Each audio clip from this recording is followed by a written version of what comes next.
উফ, দেখে মুখে জল চলে এলো তো। জানো এটা কি? গেস করো তো।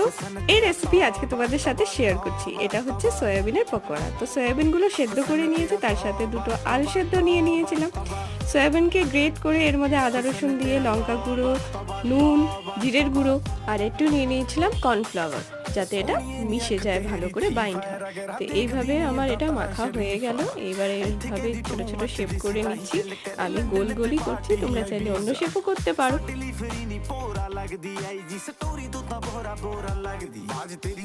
এবার তেলে হালকা আছে ভেজে নিচ্ছি, আর একটু লাল লাল হয়ে গেলেই তারপর তুলে নিচ্ছি। দেখো কি সুন্দর লাগছে দেখতে, আর খেতেও কিন্তু খুবই দারুণ হয়েছিল, খুব সফট আর ওপরটা ক্রাঞ্চি হয়েছিল। আর এটা খেয়ে তো আবার ছেলে খুবই মজা পেয়েছে, ও বলছে আবার বানাবে, খুব ভালো হয়েছে। আর সন্ধ্যেবেলা বৃষ্টি পড়ছিল, আর বৃষ্টির সাথে এরকম পকোড়া